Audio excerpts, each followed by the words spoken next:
آج 40 نووی کی جو حدیث ہم پڑھ رہے ہیں اس میں غصے کی ممانعت ہے، شدت کے ساتھ، تکرار کے ساتھ۔ اس کے لیے تمہیداً میں نے سورہ آل عمران کی 2 آیات آپ کو سنائی ہیں۔ وہاں ارشاد ہوتا ہے وَسَارِعُوا إِلَىٰ مَغْفِرَةٍ مِّن رَبِّكُمْ، اے مسلمانوں دوڑ لگا دو اور آگے سے آگے نکلنے کی کوشش کرو۔ مسارعت کے معنی ہوں گے تیز دوڑنے میں ایک دوسرے کے ساتھ مقابلہ کرتے ہوئے آگے نکلنے کی کوشش۔ سارعوا الی مغفرۃ من ربکم، اپنے رب کی مغفرت کی طرف دوڑو اور دوڑ میں مقابلہ کرو، ایک دوسرے سے آگے نکلنے کی کوشش کرو۔ وجنت، اور اس جنت کی طرف دوڑ لگاؤ، عرضها السماوات والارض، جس کا پھیلاؤ آسمانوں اور زمین جتنا ہے۔ وَأُعِدَّتْ لِلْمُتَّقِينَ، وہ تیار کی گئی ہے، سجائی گئی ہے، اسے پورے اہتمام کے ساتھ تیار کیا گیا ہے اہل تقویٰ کے لیے۔ ان اہل تقویٰ کے کچھ اوصاف کیا ہیں؟ الذین ينفقون فی السراء والضراء، وہ لوگ کہ جو خرچ کرتے ہیں، مراد ہے اللہ کی راہ میں، اور اللہ کی راہ میں خرچ کرنے کی 2 مدیں ہیں۔ اللہ کی رضا کے لیے اس کے بندوں میں سے جو محتاج ہوں، جن کو کوئی ضرورت لاحق ہو، ان کی مدد کرنا، یتیم ہوں، بیوائیں ہوں، مسکین ہوں، کوئی قرض تلے دب گئے ہوں، وہ سب کے سب اس میں آ جائیں گے۔ لہذا دوسری مت کیا ہے؟ وہ ہے اللہ کے دین کے لیے خرچ کرنا، دین کی تعلیم و تعلم کا کوئی نظام بنانا، پھر یہ کہ دین کو دوسروں تک پہنچانا، اس کے لیے سارے ذرائع جو بھی کسی زمانے میں ابلاغ کے موجود ہوں ان سب کو استعمال کرنا، اس کے لیے خرچ درکار ہے۔ بہرحال میں اس عرض کر رہا تھا کہ یہ 2 مدیں ہیں خرچ کرنے کی۔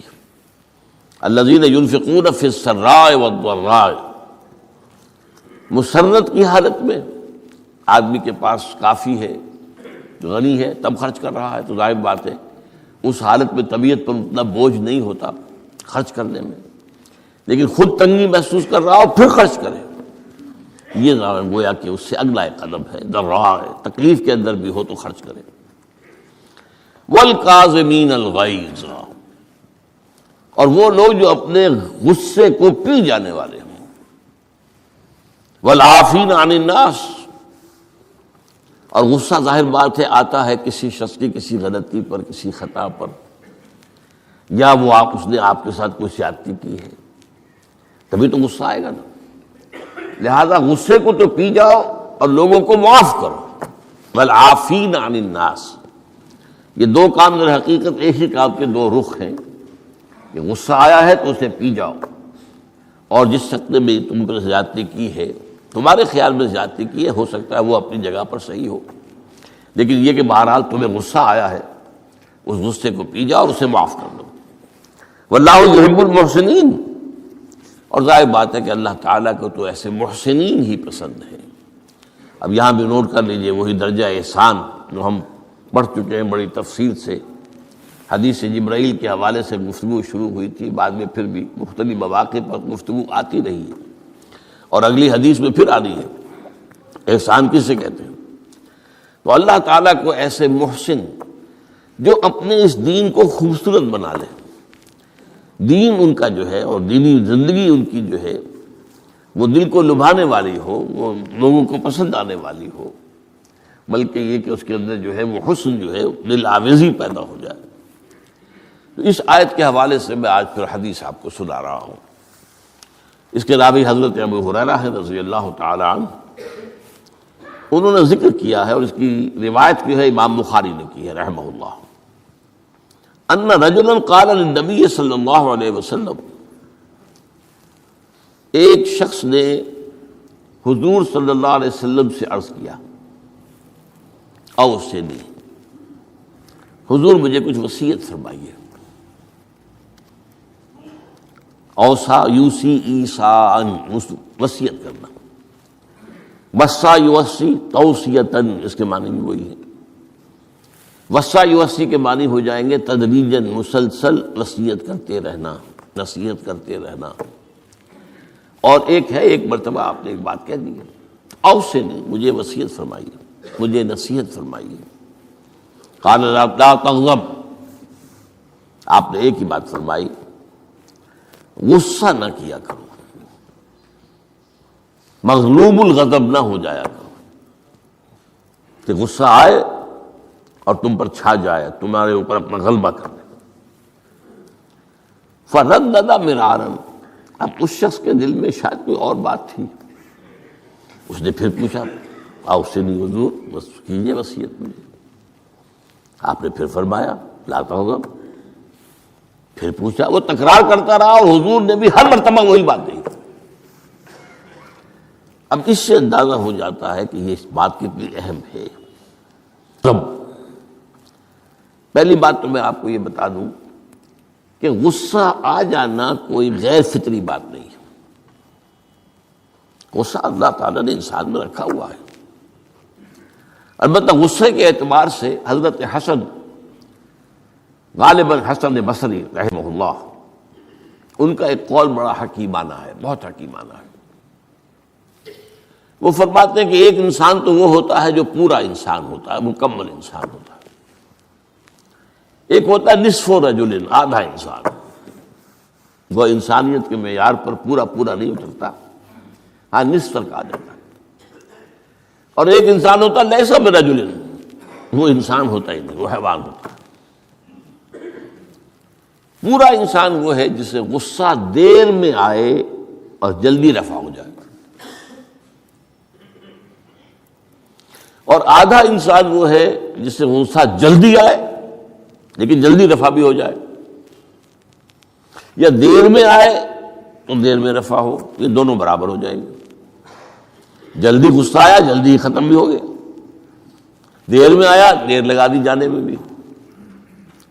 اور جو شخص سرے سے انسانیت کا مستحق ہی نہیں کہ اسے انسان مانا جائے، اسے غصہ جلدی آ جائے اور دیر میں جائے، تو وہ اصل میں پھر انسان نہیں، وہ اخلاقی اعتبار سے پورا انسان کہلانے کا مستحق نہیں۔ تو غضب کے اعتبار سے یہ تین درجے جو ہیں وہ سامنے رہنے چاہیے۔ پھر مزاجوں کی بات بھی ہوتی ہے۔ اللہ تعالیٰ نے مختلف مزاج بنائے ہیں۔ بعض طبائع کے اندر جمال کا عنصر زیادہ ہوتا ہے، جمالی شخصیت، خوبصورت شخصیت طبعاً۔ بعض جلالی مزاج کے لوگ ہوتے ہیں، یہ ہمارے بزرگوں میں بھی ہوتا ہے، دیندار لوگوں میں بھی ہوتا ہے، یہاں تک کہ نبیوں میں بھی ہے۔ حضرت موسیٰ علیہ السلام جلالی طبیعت کے آدمی تھے، آپ کو معلوم ہے، ان کے واقعات تو ہمارے سامنے ہیں جو قرآن میں موجود ہیں، کہ ایک قبطی کا اور ایک اسرائیلی کا جھگڑا ہو رہا تھا، اس اسرائیلی نے مدد مانگی تو حضرت موسیٰ نے ایک مکہ لگایا ہے اس قبطی کو اور اس کی جان نکال دی۔ تو ان کے غضب کا، ان کی جلالی طبیعت کا یہ عالم ہے۔ اور اس کا سب سے بڑا نقشہ جو قرآن مجید میں آتا ہے کہ جب اللہ تعالیٰ نے جب ہجرت ہو گئی اور مصر سے حضرت موسیٰ علیہ السلام اپنی قوم کو لے کر، بنی اسرائیل کو لے کر نکل آئے، دریا یا سمندر بھی اللہ نے پار کرا دیا، سمندر کو یا دریا کو پھاڑ کر، اس کے بعد وہ مرحلہ آیا کہ انہیں اب شریعت دی جائے، اس لیے کہ اصل میں ہجرت کے بعد پھر شریعت آتی ہے۔ ہجرت سے پہلے کا وقت جو ہے وہ تو ایک کشاکش کے اندر گزرتا ہے، جیسے کہ 12 برس حضور کے مکے میں ہے، ایک کشاکش ہے جسے ہم عام طور پر کشمکش کہہ دیتے ہیں، ایک سٹرگل ہے، اس میں مصیبتیں ہیں، تکلیفیں ہیں، ماریں کھائی جا رہی ہیں وغیرہ وغیرہ۔ تو ابھی کسی تفصیلی شریعت کے لیے جانے کا موقع نہیں تھا۔ نماز بھی جا کر 5 وقتہ جو ہے وہ سن 1190 میں فرض ہوئی ہے، یعنی آپ سمجھئے کہ ہجرت سے 1-1.5 سال پہلے۔ اس کے علاوہ زکوٰۃ کا کوئی نظام ابھی باقاعدہ کہ یہ اتنے میں سے اتنا کوئی نہیں۔ ہاں عام طور پر لفظ زکوٰۃ استعمال ہوا ہے، اپنے مال کو پاک کرو، پاک کرتے رہا کرو، مال میں سے صدقہ خیرات نکالتے رہا کرو، اس سے وہ مال پاک ہو جاتا ہے۔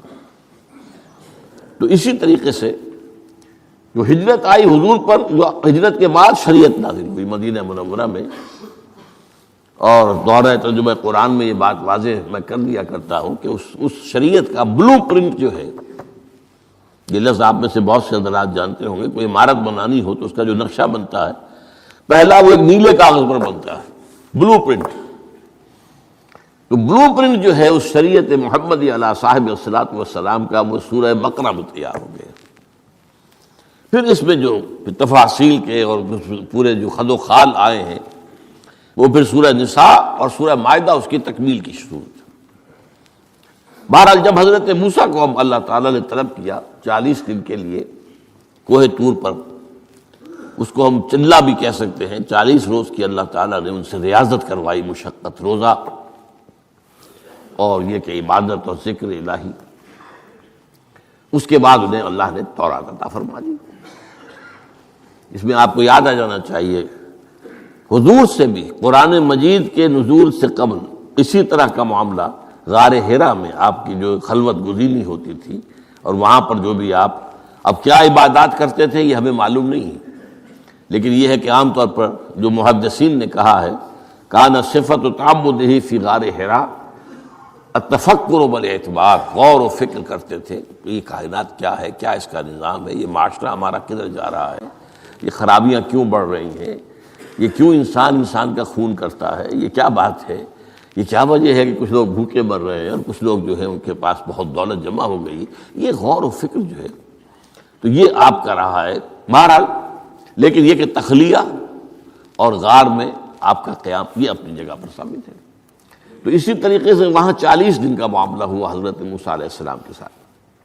اس کے بعد الواح دے دی گئیں، جو پتھر کی تختیاں تھیں ان کے اوپر جو احکام عشرہ ہیں، دی 10 کمانڈمنٹس، جو بنیاد ہیں۔ جیسے میں نے کہا کہ سورہ بقرہ جو ہے شریعت محمدی کی اساس ہے، تو شریعت موسوی کی اساس وہ 10 کمانڈمنٹس ہیں جو کہ پتھر کی سلوں پر لکھی ہوئی دی گئی ہیں حضرت موسیٰ علیہ السلام کو کوہ طور پر۔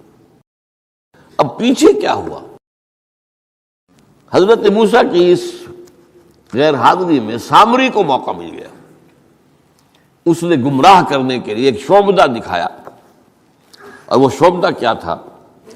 آل فرعون کے جو زیور وغیرہ ہوتے تھے ان لوگوں کے، وہ ان بنی اسرائیل کے لوگوں کے پاس امانت رکھا کرتے تھے، یعنی انہیں بھی اندازہ یہ تھا یہ اسرائیلی جو ہیں یہ بددیانت نہیں ہے، یہ جو ہے اس کے اندر جو ہے وہ نہیں کریں گے کوئی خیانت، خائن نہیں۔ بہرحال چونکہ حضرت ابراہیم کی اولاد تھے، حضرت یعقوب کی اولاد تھے، تو چاہے اور ان میں خرابیاں آ گئی ہوں گی، لیکن یہ کہ یہ اندازہ انہیں تھا کہ یہ امین لوگ ہوتے ہیں، تو ان کے پاس امانت رکھی ہوئی تھی۔ جب وہ نکلے وہاں سے وہ ساری چیزیں بھی ساتھ لے کر آ گئے، اس کو کہا اس نے سامری نے کہ یہ پھینک دو، یہ تو نجس ہے، تمہارے لیے جائز نہیں۔ اس حد تک تو بات ٹھیک ہوئی۔ پھر ان کو پگھلا کر اور ایک بچڑے کی شکل بنا لی، اور اس کے اندر ایسا کچھ میکینزم رکھا کہ اس میں سے ہوا گزرتی تھی، اندر سے کھوکھلا تھا، تو آواز ایسی آتی تھی جیسے کہ بچڑا ڈکرا رہا ہو۔ انہوں نے کہا یہ ہے تمہارا خدا۔ یہ موسیٰ کو تو مغالطہ لگا ہے، کس غلطی فہمی کے اندر وہ پڑ گئے ہیں، کہاں گئے ہیں، کس خدا کے پاس گئے ہیں، یہ خدا تو یہ ہے تمہارا خدا، اسے پوجو۔ بہرحال وہاں کچھ لوگ جو ہے کافی بڑی تعداد میں لوگوں نے پرستی شروع کر دی۔ اب جب اللہ نے بتایا اے موسیٰ تمہاری قوم پیچھے فتنے میں پڑ چکی ہے، اور اس کی بھی ایک عجیب بات ہے، اس بتائی دوں آپ کو کہ حضرت موسیٰ کے لیے جو اللہ نے وقت معین کیا تھا کوہ طور پر آنے کا، آپ اس وقت مقرر سے پہلے پہنچ گئے۔ شوق، اللہ نے ایکسپلینیشن کال کی، یہ سورہ طٰہٰ میں موجود ہے۔ ما اعجلک عن قومک یا موسیٰ، موسیٰ یہ تم اپنی قوم کو چھوڑ کر جلدی کیوں آ گئے؟ ابھی تو وہ وقت معین نہیں آیا، کیوں آ گئے؟ اب حضرت موسیٰ تعجب سے کہتے ہیں کہ مجھے تو شاباش ملنی چاہیے تھی کہ تو میرا شوق دیکھ، میرا اشتیاق دیکھ، اور الٹی جو ہے ایکسپلینیشن کال کرنی پڑ رہی ہے۔ قال عجلت الیک ربی لترضی، پروردگار میں تو جلدی کر کے آیا اس لیے کہ تو راضی ہو جائے، کہ تیرے طلب کرنے پر میں وقت معین سے بھی پہلے پہنچ گیا ہوں۔ فرمایا نہیں، یہ اجرت جو ہے یہ ایسی خطا ہے تمہاری کہ تم نے در حقیقت جو یہ غلطی کی ہے اس کی وجہ سے سامری کو موقع مل گیا ہے کہ اس نے تمہاری قوم کو اضلھم السامری، سامری نے گمراہ کر دیا۔ یہ خبر پا کر اب حضرت موسیٰ علیہ السلام جب آئے ہیں واپس اپنی قوم، اس کے لیے جو الفاظ آئے ہیں یہ سورہ اعراف کے اندر ہے، فلما رجع موسیٰ الی قومہ غضبان آسفا۔ یہ غضبان، یہ غضب کی ایک انتہائی شکل ہے۔ اس وزن پر عربی زبان میں جو الفاظ آتے ہیں وہ کسی شے کی شدت کو ظاہر کرتے ہیں۔ انا جوعان، میں بھوک سے مرا جا رہا ہوں۔ انا عطشان، میں پیاس سے مرا جا رہا ہوں۔ اسی طرح رحمان، جس میں رحم جو ہے وہ ٹھاٹھے مارتے سمندر کے مانند ہے۔ تو اس وزن پر جو الفاظ آتے ہیں اسی وجہ سے غضبان، تو میں کہہ رہا تھا یہ ہے جلالی طبیعت حضرت موسیٰ علیہ السلام کی، کہ انہیں جب یہ اندازہ ہوا کہ میری قوم کے کچھ لوگ جو ہیں وہ اس طریقے سے گمراہ ہو گئے، مشرک ہو گئے، وہ شرک بھی جلی شرک، خفی شرک نہیں، باقاعدہ ایک پرستش جو ہے ہو رہی ہے ایک بشرے کی، اسے خدا مانا جا رہا ہے۔ اسفا، بہت ہی متاسف۔ ابھی دو الفاظ آ گئے، غضبان اسفا، ایک جانب غضبناک اور دوسری طرف انتہائی افسوس اور رنج کی کیفیت۔ چنانچہ وہاں آ کر جو الفاظ قرآن مجید میں آئے ہیں اسی جلالی طبیعت کا مظہر، وَأَلْقَى الْأَلْوَاحَ، وہ جو لے کر آئے تھے تختیاں وہ تو آپ نے ڈال دی۔ وَأَخَذَ بِرَأْسِ أَخِيهِ يَجُرُّهُ إِلَيْهِ، اپنے بھائی حضرت ہارون کا سر پکڑ کر، بلکہ داڑھی کے بال پکڑ کر اور پیشانی کے بال پکڑ کر گھسیٹا، یہ تم نے کیا کیا؟ میں تمہیں خلیفہ بنا کر گیا تھا یہاں، تمہارے ہوتے ہوئے اور یہ کام ہو گیا، تم کیوں نہ میرے پیچھے آ گئے مجھے بتانے کے لیے؟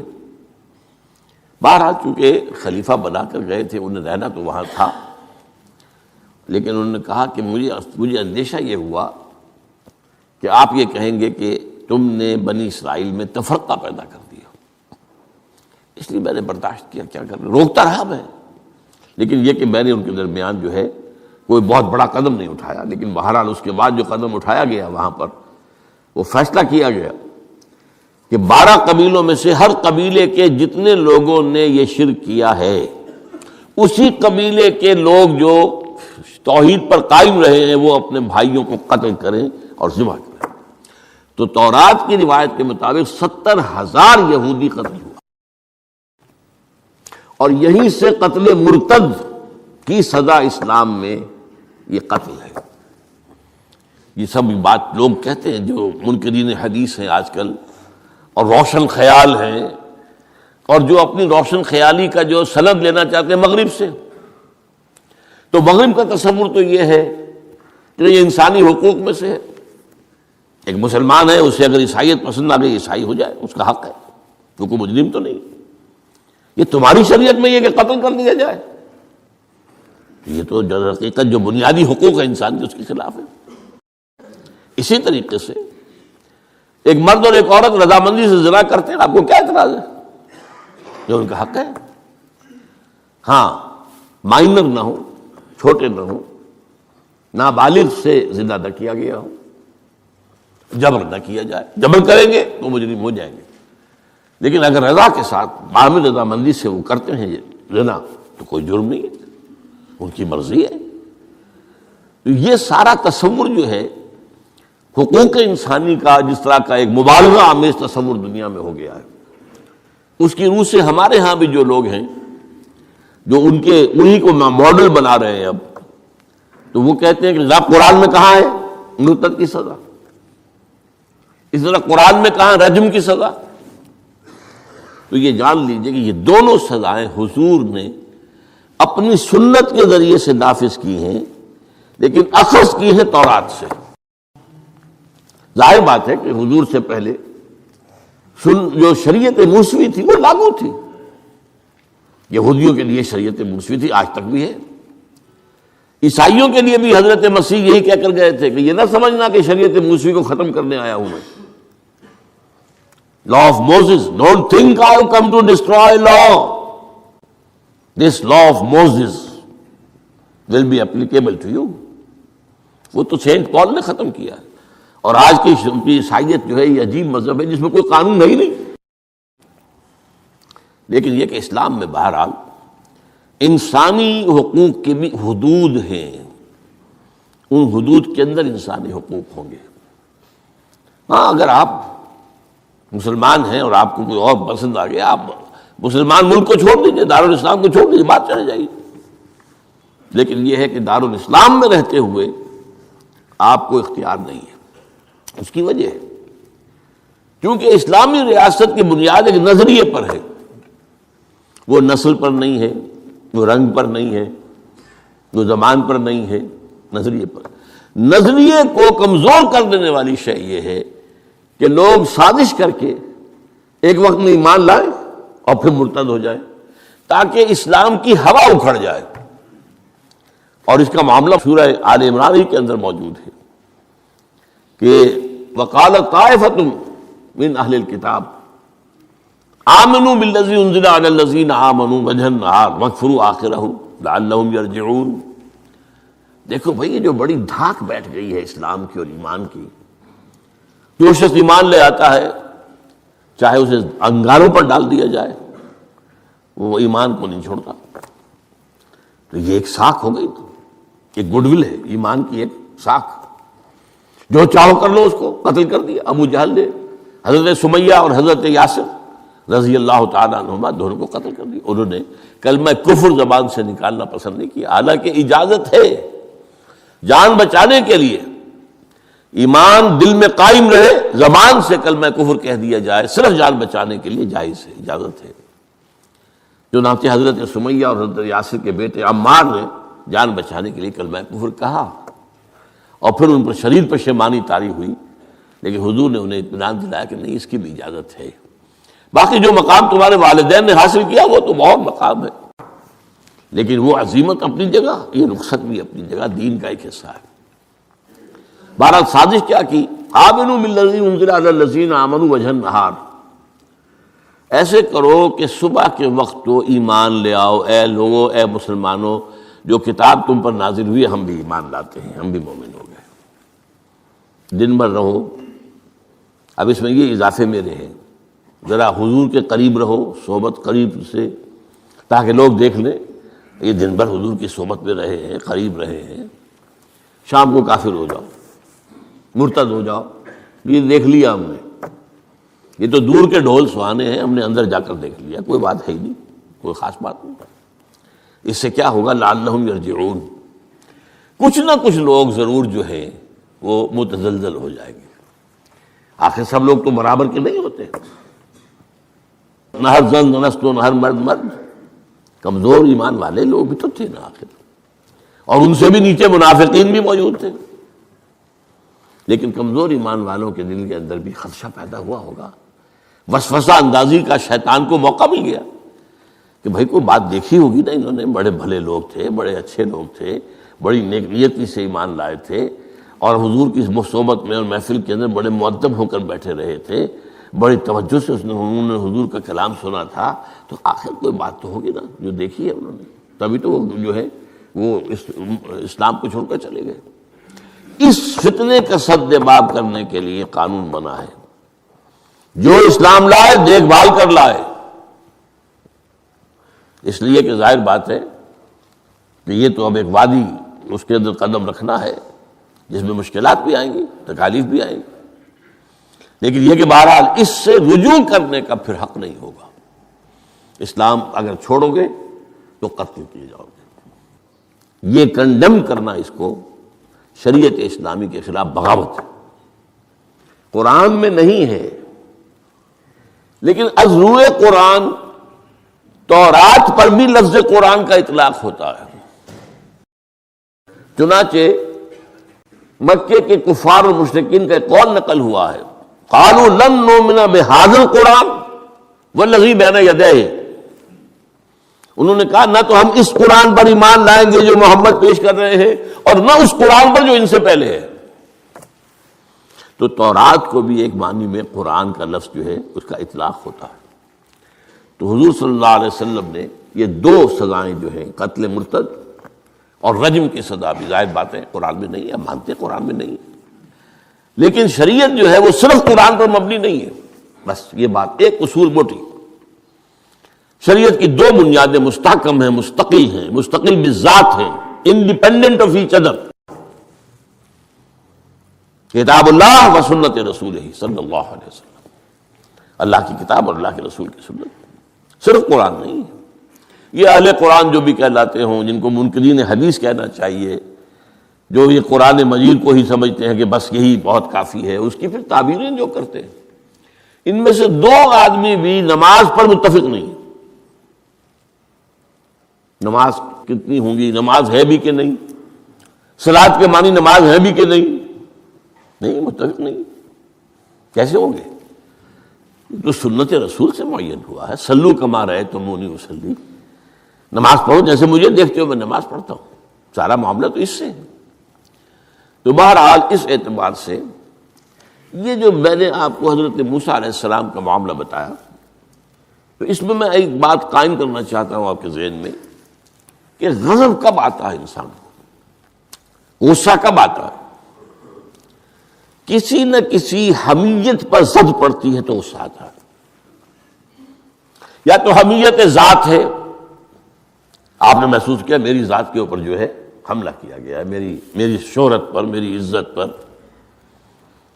لہذا غصہ آئے، یا یہ کہ میرے خاندان پر کوئی حرف لایا گیا ہے، بے حرمتی کی گئی ہے، یا میری قوم اور وطن پر، اور یا اللہ کے دین پر، تو اس میں حمیت دینی پر غصہ آنا یہ ظاہر بات ہے کہ مستثنیٰ ہو جائے گا ان غصوں سے جو حمیت ذاتی پر آیا ہے، یا حمیت عائلی پر آیا ہے، یا حمیت قومی و وطنی پر آیا ہے۔ لیکن یہ کہ اللہ کے دین کے معاملے میں غضبناک ہو جانا، اس میں ظاہر بات ہے کہ فرق پڑ جائے گا بنیادی طور پر۔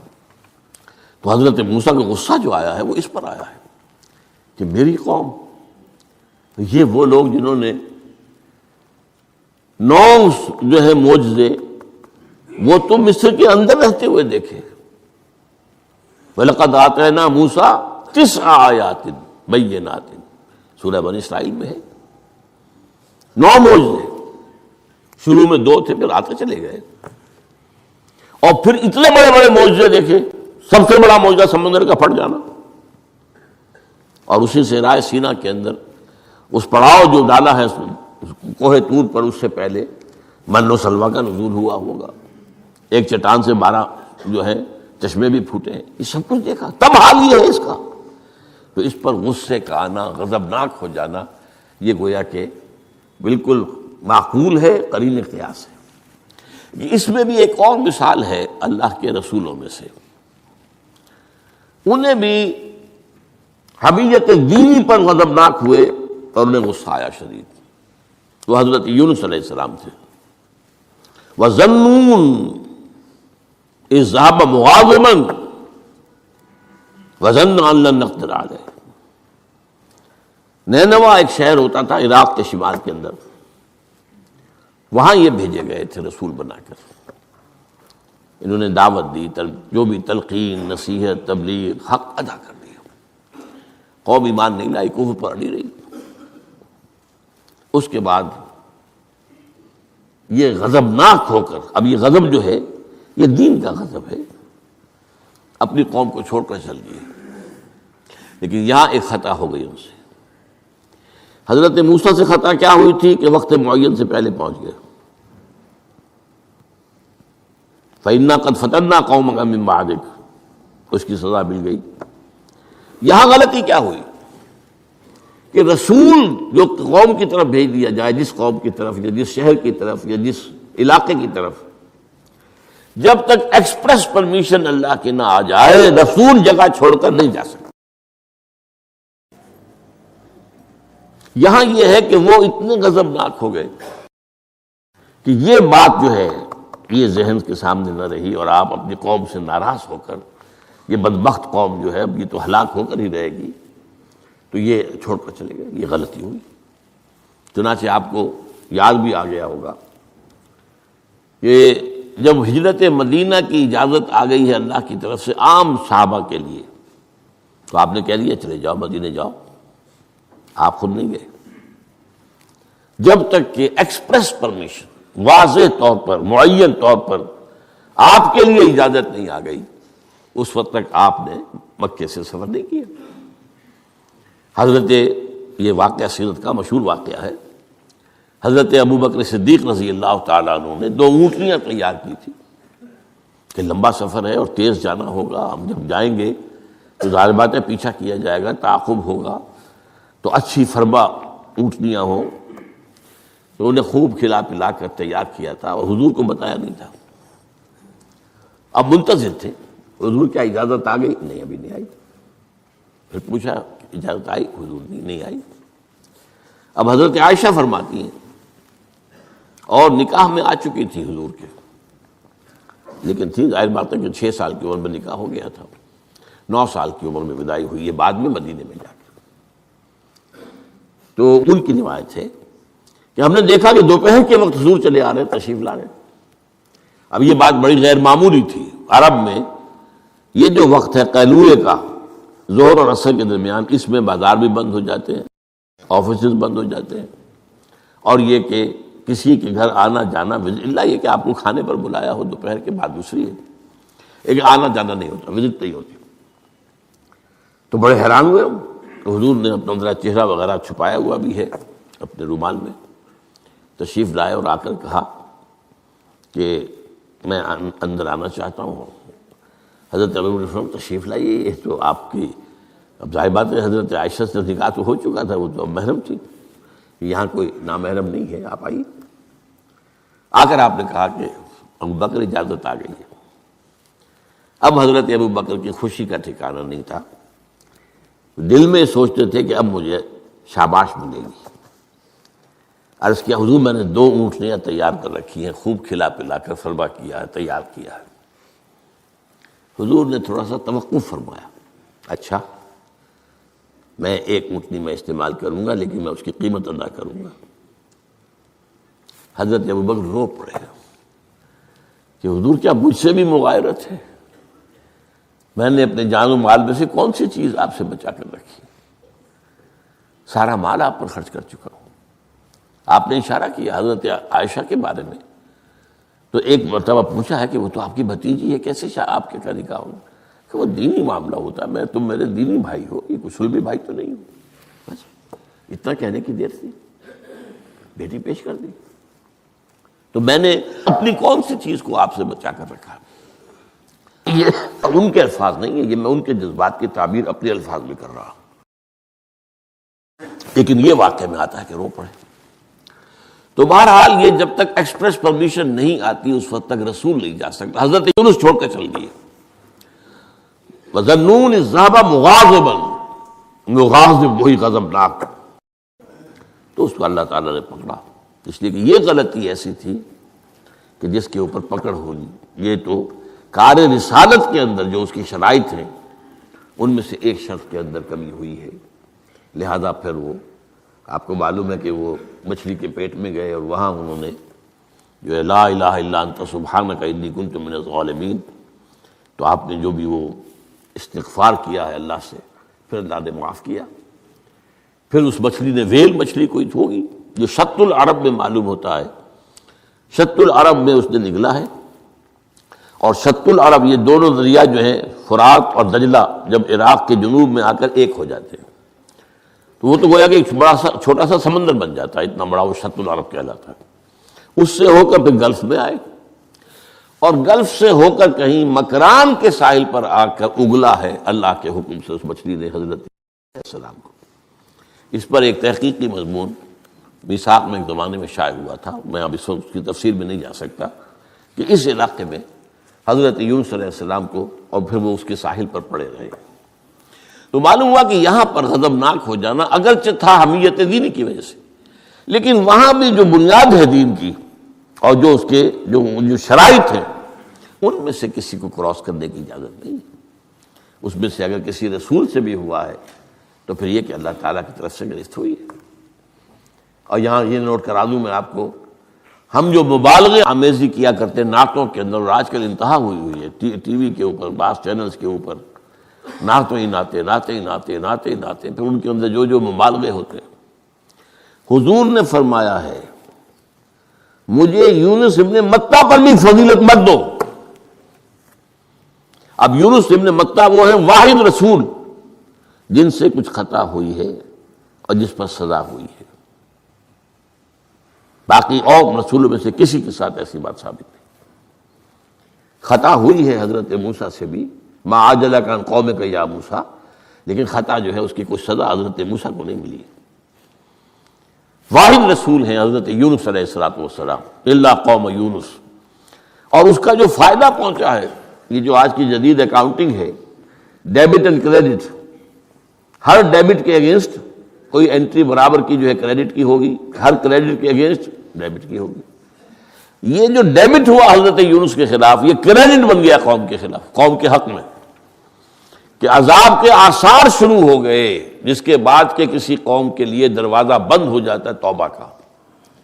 جیسا کسی فرد کے لیے جب موت کے آثار شروع ہو جائیں اب توبہ کا دروازہ بند ہے، تو جب وہ عذاب کے آثار شروع ہو گئے وہ قوم کو یاد آ گیا کہ یہ بات وہی ہو گئی جو یونس کہا کرتا تھا علیہ السلام۔ گھروں سے نکلے آئے، پوری قوم باہر آ گئی اور چیخ چیخ کر، رو رو کر، گر گرا کر اللہ سے معافیاں مانگی، دعائیں کی، تو اللہ نے ان پر سے عذاب ٹال دیا۔ تو سورہ یونس میں اس کو بیان کیا گیا ہے کہ عذاب الہی کے جب شروع ہو جائے آثار پھر وہ ٹل نہیں سکتا، الا قوم یونس۔ یہ صرف ایک ہی مرتبہ ہوا ہے، استثناء ہے واحد، حضرت یونس علیہ السلام کی قوم۔ اب آخری نقطہ میں آپ کو بتا رہا ہوں، اس حدیث میں ایک بات بڑی اہم ہے۔ یہ جو آپ نے فرمایا لا تغضب لا تغضب لا تغضب لا تغضب، محسوس ایسا ہوتا ہے کہ یہ در حقیقت ہے شخصی تشخیص اور علاج۔ جو روحانی معالج ہوتے ہیں، ظاہر بات ہے کہ رسول یزکیہم، روحانی معالج سے تزکیہ کرتے ہیں۔ اسی طرح ہمارے ہاں صوفیہ جو ہیں، جنہوں نے اپنا تزکیہ کرایا ہوتا ہے کسی بزرگ سے، وہ پھر دوسروں کا تزکیہ کرتے ہیں۔ یہ ایک سلسلہ ہے جو چل رہا ہے۔ تو اس میں یہ ہے کہ اس تزکیے کے اندر پی پی کال، مطلب یہ نہیں کہ ایک ہی بات سب کو بتائی جا رہی ہے۔ ایسے بھی اذکار اور راز ہیں جو حضور نے سب کو بتائے۔ ہر نماز کے بعد بعض اذکار ہیں، اللہم اعنا علی ذکرک و شکرک و حسن عبادتک، ایک وہ ہے اللہ تعالیٰ کی حضور کی طرف سے کہ یہ پڑھا کرو، آپ پڑھا کرتے تھے، یہ سب کے لیے۔ لیکن ایک ہے پرسنل، اس لیے کہ اس روحانی معالج کا کے اندر یہ صلاحیت ہونی چاہیے کہ وہ اشخاص کے اندر جو ذاتی، اب کسی کے اندر کوئی مرض ہے، کسی میں کوئی مرض ہے، کسی کے اندر دولت کی محبت زیادہ ہے، کسی کے اندر غصہ جو ہے وہ بہت تیز ہے، کسی کے اوپر شہوت کا غلبہ بہت زیادہ ہے، تو وہ جو کال ہے وہ ہوگی پرسنل کال۔ یہ گویا کہ ایک پرسنل پرسکرپشن ہے اس شخص کے لیے کہ معلوم ہوتا ہے کہ اس کے اندر یہ غضب کا اور غصے کا معاملہ جو ہے وہ ضرورت سے زائد تھا، لہذا اسے حضور نے تکرار کے ساتھ اسی کا مشورہ دیا، اسی کی وصیت فرمائی۔ سبحانک اللہم و بحمدک لا الہ الا انت سبحانک انی کنت من الظالمین۔ میرا دل برماہی نہیں آیا،